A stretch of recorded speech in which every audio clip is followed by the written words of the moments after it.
Hello दोस्तों, आपका एक बार पुनः स्वागत है आपके अपने चैनल उर्जित जीएस एकेडमी में। दोस्तों, हम आज बात करने वाले हैं G20 सम्मेलन के बारे में।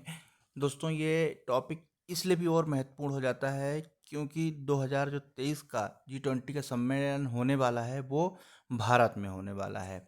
क्योंकि अभी 2022 चल रहा है और अभी जो समाप्त हुआ है, हाल ही में जो समाप्त हुआ है G20 समिट, वो इंडोनेशिया में हुआ है और इसके बाद जो है भारत में होने वाला है, इसलिए जो है बहुत महत्वपूर्ण है।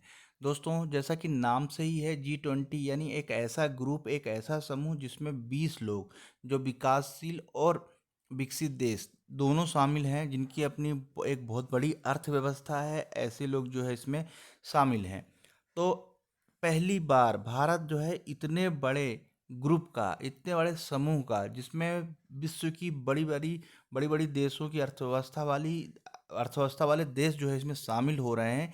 इस और उसका प्रतिनिधित्व यानी उसकी अध्यक्षता अगर भारत करे तो इसलिए जो है ये बहुत ही महत्वपूर्ण होता है। ठीक है, तो इस दृष्टि से बहुत महत्वपूर्ण है। मैक्सिमम यानी अधिकतर एग्जाम में, जितने भी एग्जाम होते हैं, इसमें ये प्रश्न जो है जरूर पूछा जाएगा कि G20 का अगला समिट कहाँ होने वाला है, उसकी अध्यक्षता कौन कर रहा है। इसके अलावा और कुछ बेसिक्स हैं जो इतिहास है G20 का, ठीक है, वो उन सभी पहलुओं पे जो है हम चर्चा करेंगे। तो दोस्तों, आप स्क्रीन पे देख पा रहे होंगे कि ये आपको एक मैप दिख रहा है, ठीक है, जिसमें 20 कंट्रीज जो है, पूरा विश्व का मैप है जिसमें 20 कंट्रीज के जो है मैप है, मतलब उनके फ्लैग्स हैं। ठीक है, तो चलिए हम आप एक एक करके जो है इन फ्लैग्स को देख लेते हैं और कौन कौन से हैं उन पे जो है हम एक बार नज़र डाल लेते हैं। तो दोस्तों, हम शुरू करते हैं यहाँ से हम शुरू करते हैं। दोस्तों, जो मैंने अभी ये अंडरलाइन सर्कल बनाया है, ये ऑस्ट्रेलिया है। और ऑस्ट्रेलिया के बाद जो है ये जो ग्रीन कलर से जो मैंने जिस पे राइट का निशान, ये इंडोनेशिया है, जहां अभी 2022 का G20 का समिट जो है यहाँ पर हाल ही में समाप्त हुआ है। ये भारत है। इसके बाद जो है नेक्स्ट है, ये साउथ अफ्रीका है। ठीक है, ये साउथ अफ्रीका है यानी अफ्रीका महाद्वीप है।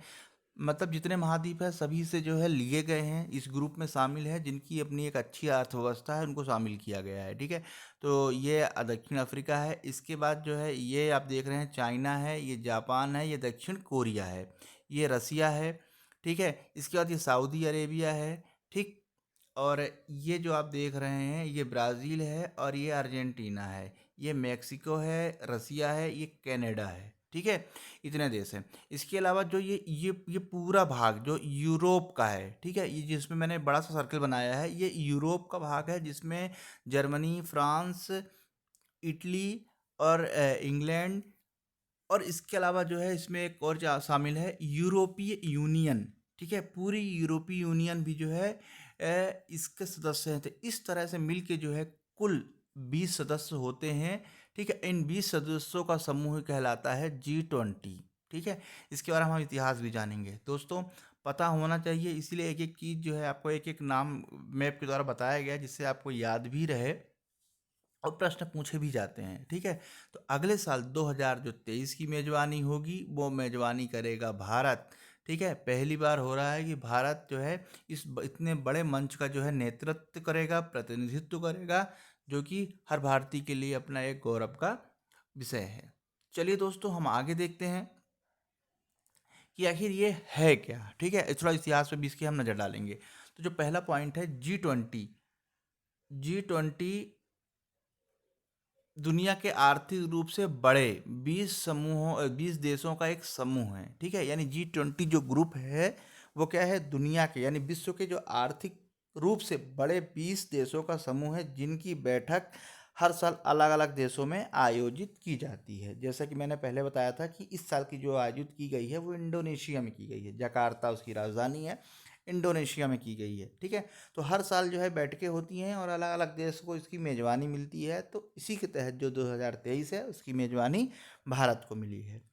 नेक्स्ट पॉइंट है, G20 समूह की स्थापना जो है, ठीक है, ग्लोबल इकोनॉमी के प्रणाली स्वरूपबद्ध औद्योगिक और डेवलपिंग इकोनॉमिक को एक साथ लाने के लिए। ठीक है, जो ग्लोबल इकोनॉमी है यानी जो वैश्विक जो है अर्थव्यवस्था है, और औद्योगिक है, और डेवलपिंग इकोनॉमिक्स है यानी जो विकसित जो है आर्थिक रूप से जो विकसित हो रहे हैं, इनको एक साथ लाने के लिए लाने के लिए, यानी कहने का मतलब जो विकसित देश हैं, जिनकी इकोनॉमिक विकसित हो चुकी है, जिनकी विकसित हो रही है, इन दोनों को एक साथ लाने के लिए जो है, ठीक है, एक साथ लाने के लिए चर्चा करने के लिए 26 सितंबर 2007 में उद्देश्य से जो है 26 इसकी जो है स्थापना की गई थी, ठीक है। यानी तब से ये शुरू हुआ है 1999 यानी 26 सितंबर 1999 में जो है ये चर्चा करने के लिए जो है यहाँ से ये G20 का एक प्रकार से हम बोले तो यहाँ से स्टार्ट हुआ था, ठीक है, 26 सितंबर 1999 को, ठीक है। जो कौन सी इकोनॉमी जो आर्थिक रूप से यानी डेवलप है, जो विकसित देश हैं जिनकी विकसित अर्थव्यवस्था है, और जो विकासशील अर्थव्यवस्था है, इन दोनों को चर्चा करने के लिए आपस में जो है 26 सितंबर 1999 को चर्चा करने के उद्देश्य से जो है बैठक की गई। यहाँ से जो है G20 का एक कंसेप्ट आया, ठीक है। इसके बाद नेक्स्ट है G20 समिट में मेंबर देशों के प्रमुख के साथ वित्त मंत्रियों, फाइनेंस मिनिस्टर जिसे हम कहते हैं, और सेंट्रल बैंक के गवर्नर भी बैठक में होते हैं। कहने का मतलब जो बैठक होती है उसमें जो फाइनेंस मिनिस्टर हैं वो, और जो उस देश का जो बड़ा बैंक है, जैसे भारत की हम बात करें तो भारत में कौन सा है, RBI है, तो उसके गवर्नर भी जो है इसमें बैठक में शामिल होते हैं। इस बैठक मुख्य रूप से आर्थिक विषयों पर चर्चा होती है। इस संगठन में कुल 19 देश और 20वां जो है यूरोपियन यूनियन है, यानी देश 20 हैं, और जो एक यूरोप का पूरा भाग है, इनकी एक यूनियन है, ये सब मिलके जो है इसमें शामिल होते हैं। इस तरह से 20 जो है इसमें मेंबर हो गए हैं, ठीक है। अब स्पेशल नोट है जो कि ये महत्वपूर्ण बनाता है इसको, कि G20 का जो है 2023 का सम्मेलन भारत में आयोजित होगा, जिसका मोटो है one earth one family one future, ठीक है। वसुधैव कुटुंब जो भारत का हमेशा से एक नारा रहा है, या हम कहें कि भारत की एक पहचान है, ठीक है। तो ये मोटो भी आप इसको याद रखिएगा, one earth one family one future, ठीक है, ये उसका मोटो है। अब G20 की स्थापना कब हुई तो देख लेते हैं। तो ये जो है 25 सितंबर 1999 का यूएस की राजधानी वॉशिंगटन DC में जो है इसकी स्थापना की गई है, ठीक। अब थोड़ा हम उसके उद्देश्य पर भी चर्चा करते हैं कि G20 का बेसिक उद्देश्य क्या है। बाकी उद्देश्य तो हम ऊपर पढ़ चुके हैं, तो जो इसका बेसिक उद्देश्य है वो है कि G20 संगठन समूह में विश्व की अर्थव्यवस्था को समंजस बनाने के लिए मुद्दों पर चर्चा करना। मैन G20 का जो है मुद्दा रहता है आर्थिक रूप से चर्चा करना है, ठीक है। आर्थिक अर्थव्यवस्था के लिए जो है आपस में एक व्यापार सुचारू रूप से होना चाहिए, मतलब इस सारी सारी चीज़ों का जो है चर्चा करना ही इसका उद्देश्य है। इसमें जो है महत्वपूर्ण औद्योगिक और डेवलपिंग इकोनॉमिक के साथ लाना और संगठन का मुख्य उद्देश्य है। साथ ही वर्ल्ड इकोनॉमिक में स्थिरता और सतत विकास के लिए नई नीति बनाना जो है इसका प्रमुख लक्ष्य है। दोस्तों जो 2022 में जो G20 समिट हुआ, इसमें बेसिकली सबसे ज़्यादा चर्चा कभी कभी होता है कि कुछ ऐसी घटनाएं घट जाती हैं कि जो चर्चा होती है वो लीक से कभी कभी हट भी जाती है, ठीक है, पूरी तरह से नहीं हटती लेकिन हट भी जाती है थोड़ा बहुत, क्योंकि उसका वैश्विक स्तर पे बहुत ही भयंकर प्रभाव रहता है। तो इसी प्रकार जो है इसको इस बार प्रभाव भी रहा किसका, जो यूक्रेन और रूस का जो आपस में वार चल रहा है, लड़ाई चल रही है, इसका जो है प्रभाव, क्योंकि कोई किसी भी देश के बीच अगर दो देशों के बीच युद्ध होता है तो उसका कहीं ना कहीं प्रभाव बहुत सारे देशों में, अगर हम बहुत सारे देशों के अलावा ये कहें कि पूरे विश्व में जो है इसका प्रभाव पड़ता है, क्योंकि वहाँ से इंपोर्ट एक्सपोर्ट सभी चीज़ें प्रभावित होती हैं। और आज के जो समय में किसी न किसी देश के साथ उसका एक्सपोर्ट इंपोर्ट होता ही रहता है, तो इससे वो प्रभावित होता है, ठीक है। जैसे कुछ जब स्टार्ट हुआ था युद्ध में, तो जो गेहूं है भारत ने बहुत एक्सपोर्ट किया, पहले वहाँ से एक्सपोर्ट हुआ करता था, कहाँ से, यूक्रेन से, पर नहीं हो पाया भारत को ये जो, तो कभी कभी इसमें क्या होता है कि अ, ये सारी चीज़ें जो है वैश्विक स्तर पे जो है हानिकारक होती है। लेकिन इससे एक चीज़ और भी होती है, कुछ चीज़ें जो है आपको अवसर के रूप में भी मिलता है, अवसर भी मिलता है, कैसे, अवसर ऐसे मिलता है युद्ध होने से कि आपके यहाँ से कुछ चीज़ें निर्यात बढ़ जाती है, ठीक है। लेकिन किसी का इसमें नुकसान भी होता है कि जिस देश में युद्ध हो रहा है तो वहाँ की मानव जो पूरी तरह से है, ह्यूमनिटी पूरी तरह से जो है तबाह हो जाती है। तो इस बार जो G20 का जो मुद्दा जो सबसे ज़्यादा चर्चा का विषय रहा, वो चर्चा में रहा यूक्रेन और रूस के बीच में हो चल रहे युद्ध का। दोस्तों जिस दिन मीटिंग चल रही थी तो खूब बहुत सारी मिसाइलें रूस के माध्यम से दागी गई, बहुत सारी चीज़ें हुई, कैजुअलिटी हुई, ठीक है, तो ये चीज़ें भी जो है बहुत ही महत्वपूर्ण रखता है। और साथ में जबकि G20 का मेंबर है रूस, ठीक है, तो इस दृष्टि से जो है बहुत महत्वपूर्ण होता है। तो चर्चा में ये रही। इसके अलावा जो है जो मूल जो उद्देश्य है G20 का, कि किस तरह से क्या करना है, औद्योगिक और डेवलपिंग इकोनॉमी के साथ लाना, और जो मेन है आर्थिक अर्थव्यवस्था पे, तो चर्चा जो है उसमें सतत विकास के लिए की गई। दोस्तों एक वर्ड होता है सतत विकास, ठीक है, सस्टेनेबल डेवलपमेंट जिसे इंग्लिश में बोलते हैं, बहुत महत्वपूर्ण शब्द है। अक्सर प्रश्न जो है मेंस में हो, किसी भी एग्जाम हो, ठीक है, इंडिया किसी भी एग्जाम में, ये प्रश्न बहुत ही प्रभावी तौर पे जो है पूछा जाता है, सस्टेनेबल डेवलपमेंट या सतत विकास क्या होता है।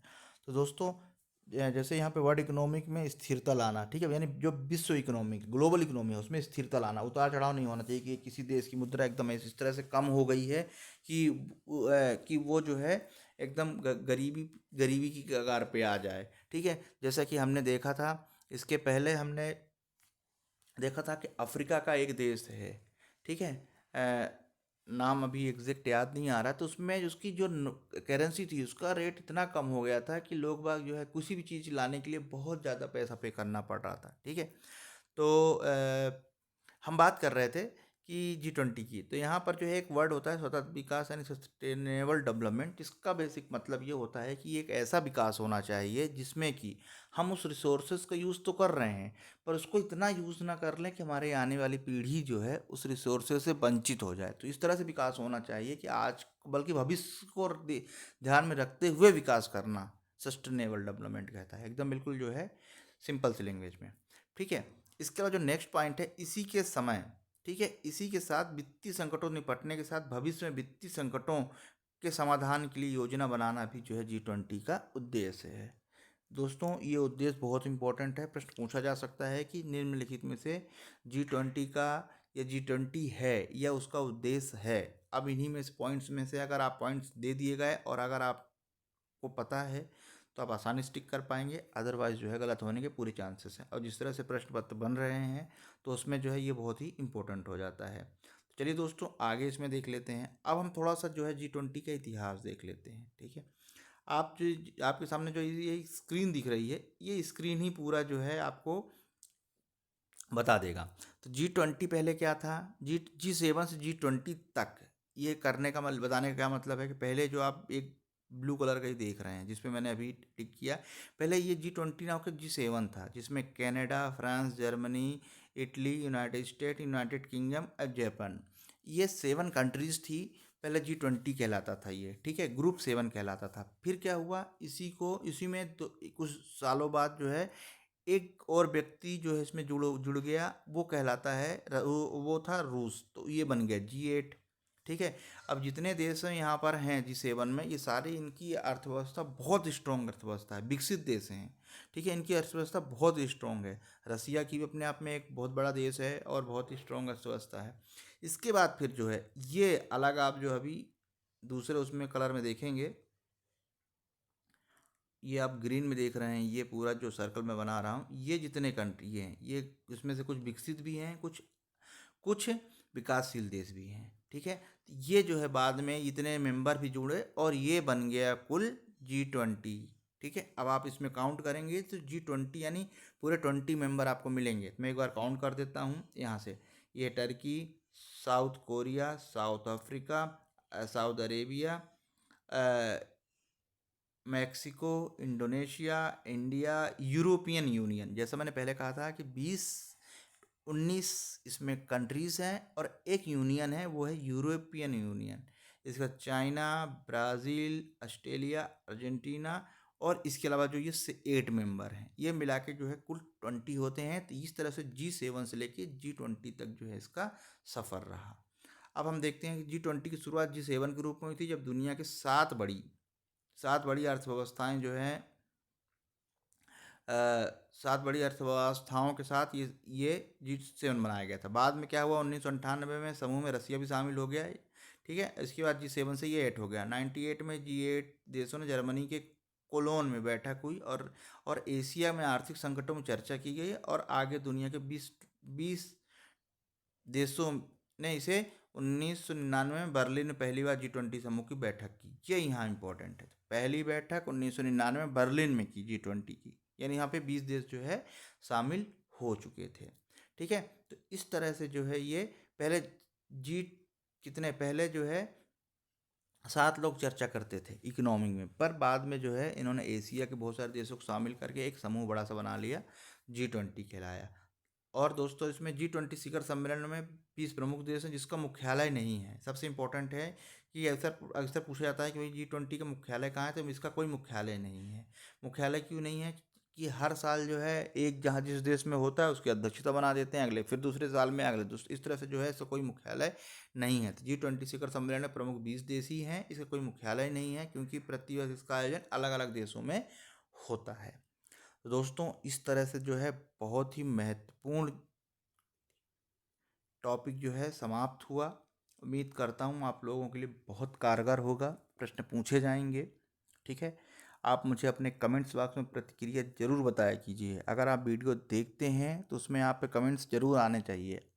ठीक है, साथ में जो है आपको ये भी बताना है कि 15 नवंबर को किस दिवस के रूप में जो है हम सेलिब्रेट करते हैं 15 नवंबर को। ठीक है, कमेंट्स बॉक्स में आपकी ज़रूर प्रतिक्रियाएं इस बार आनी ही चाहिए। ठीक है सॉरी। और आगे भविष्य में किस टॉपिक में मुझे वीडियो बनाना है, क्योंकि मेरे को ध्यान है सहायक कुल सचिव परीक्षा जो है, ठीक है, इसकी जो एग्ज़ाम अभी डेट नहीं आई, लेकिन उसको ध्यान में रख के जो है सारे वीडियो अभी बनाए जा रहे हैं, क्योंकि पूरा जो सिलेबस मुझे पूरा कंप्लीट कराना है, उसी के तहत जो है वो सारी चीज़ें चलेंगी। दोस्तों एक यूनिट 9 है सेकंड पेपर की, वो आयोग से रिलेटेड है। मेरा ऐसा मानना है कि उससे एक भी प्रश्न गलत नहीं होने चाहिए। तो जितने आयोग हैं 5-6, मैं सबको अलग अलग बना चुका हूँ, अलग अलग वीडियो हो चुके हैं, पर इनके एक साथ पूरा वीडियो जो है तो